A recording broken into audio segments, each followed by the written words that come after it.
देखिए जो एक एक सवाल बता रहे हैं मोस्ट इम्पोर्टेंट वाला, तुम लोग केवल वही बनाओगे और उस पर आधारित एक सवाल घर जाके दो सवाल और क्वेश्चन बैंक से अंसाल से या बुक से देख के बना लेते हो तो तुम लोग का कुछ ना कुछ हो जाता, भला हो ही जाता। वो प्रिज्म वाला बताए थे तो उस प्रिज्म पे जाके मतलब फेल होने से तो बच ही जाते। जैसे अब ये सवाल है तो ये 10 लेवल का सवाल है, 10th में हम बताते हैं 10th लेवल का सवाल है और ये तुम लोग बनाया। सुनिए एक किसी को बना लेने से थोड़े हो जाएगा, बच्चा 150 को वही को बना दिया बाकी मतलब 49 को फेल होने वाले हैं, यही मतलब है। यार देखिए पहले ध्यान देने का क्या है, ये डी दिया है, इसका मतलब क्षमता वाले दो लेंस है, दो लेंस है, एक की क्षमता ये है दूसरी की क्षमता ये है। तो देखिए तो एक की क्षमता को हम P1 कह देते हैं 2.50 डी पॉजिटिव है और P2 कह देते हैं -3.75 डी निगेटिव है। आपको पता होगा कि जिसकी क्षमता माइनस होती है वह अवतल लेंस होता है और जिसकी क्षमता प्लस होती है वह उत्तल लेंस होता है। इसका मतलब ये उत्तल लेंस है, ये उत्तल लेंस है और ये जो है आपका अवतल लेंस है। ध्यान दीजिए दोनों को संयुक्त किया गया है, कांटेक्ट में रखा गया है। तो हम फॉर्मूला बताएं कि जब दो लेंसों को कांटेक्ट करके रखा जाए, जब दो लेंसों को कांटेक्ट में रखा जाए तो इनकी जो फोकस दूरी की सूत्र होती है 1/f = 1/f1 + 1/f2। दो पतले लेंसों को कांटेक्ट करके रखा जाए तो उसकी फोकस दूरी के ये सूत्र है और क्षमता का सूत्र है P = P1 + P2। बात हो रही है क्षमता की, तो हम क्या कर सकते हैं। और एक और बात बताएं, फोकस दूरी और क्षमता में संबंध बताएं, P = 1/f, f मीटर में होने चाहिए या f = 1/p। ध्यान दीजिए 3 सूत्र यहाँ बता दिए, इसको आपको नोट कर लेने चाहिए। बताए हैं कि ये लेंस की दो लेंस कांटेक्ट में रखा गया हो तो उसकी फोकस दूरी का ये फॉर्मूला है, ठीक है। अगर दो लेंस कांटेक्ट में रखा गया हो तो उसकी क्षमता का सूत्र होता है P = P1 + P2।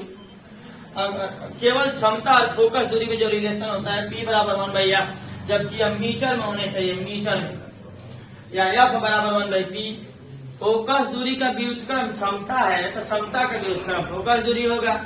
अब इसी हिसाब से जब दोनों को कांटेक्ट किया गया है तो टोटल फोकस दूरी क्षमता होगा P = P1 + P2। तब P1 है 2.50 और P2 है -3.75। ये माइनस है, ये प्लस है, यानी कि प्लस वाले में से जब ये घटेगा तो आ जाएगा ये -1.25 डी। यानी कि दोनों को जोड़ने के बाद जो लेंस बनेगा उस लेंस की क्षमता होगी -1.25 डी। और ये देखिए कौन सा लेंस होगा, ये अवतल लेंस होगा। क्यों अवतल लेंस होगा? क्योंकि निगेटिव फोकस दूरी आई है। इसका मतलब आप एक अवतल को एक उत्तल को जोड़ दीजिएगा तो वह अवतल भी, अगर आंसर निगेटिव आया तो वो अवतल लेंस के भांति व्यवहार करेगा। समझिए इसका मतलब, एक हम उत्तल लेंस लिए हैं और एक हम अवतल लेंस लिए हैं, दोनों को जोड़ रहे हैं। टोटल क्षमता अगर माइनस में आया है इसका मतलब ये जो है अवतल लेंस बन गया, प्रकाश किरणों को ये फैलाएगा। अगर इन्हीं दोनों को जोड़ते ये पॉजिटिव आंसर है, ये ज्यादा होता ये कम होता तो पॉजिटिव आंसर आता। तो ये दोनों को जोड़ते तो ये जो लेंस आपका तैयार होता ये आपका अवतल के भांति उत्तल के भांति व्यवहार करता, जीरो आ जाता है। अब जीरो हो सकता है कब? जब दोनों की फोकस दूरी बराबर हो, क्षमता बराबर हो। जब दो लेंस और एक अवतल को एक उत्तल को जोड़ रहे हैं, दोनों की क्षमता बराबर हो तो जब जोड़िएगा तो टोटल क्षमता 0 आ जाएगी और टोटल क्षमता 0 आएगी। इसका मतलब कि वो जो क्षमता 0 तो फोकस दूरी उसकी अनंत हो जाएगी। फोकस दूरी अनंत होती है समतल दर्पण की, यानी कि वह प्लेन शीट के भांति व्यवहार करेगा, न मोड़ेगा न फैलाएगा, वो सीधे निकल जाएगा। जब दो एक अवतल उत्तल को जोड़ा जाए तो 3 स्थिति संभव है। फिर ध्यान दीजिए एक अवतल उत्तल को जोड़ा जाए तो तीन स्थिति संभव है।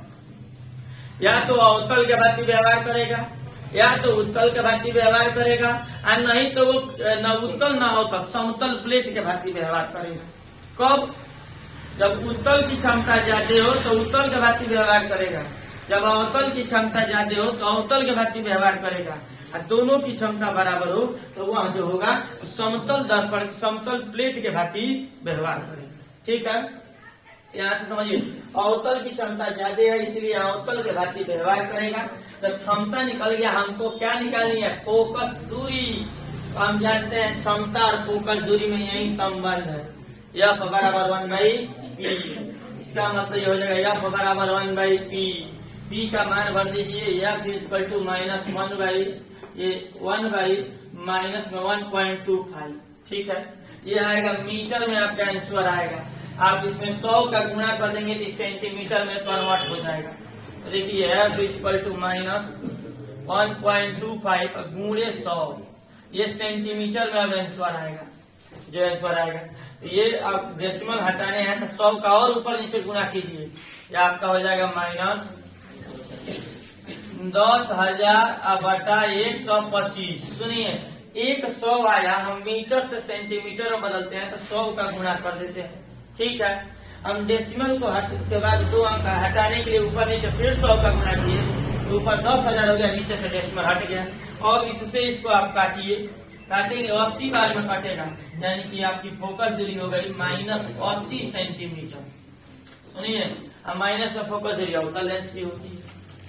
ठीक है, यही हमको सवाल करने थे, ये बहुत ही आसान सवाल था। ये दो लेंसों को संयुक्त किया जाता है, उसकी फोकस दूरी जो है उसकी फोकस दूरी ज्ञात करनी है तो पहले हम क्षमता निकाले और क्षमता के हेल्प से हम फोकस दूरी ज्ञात कर लिए।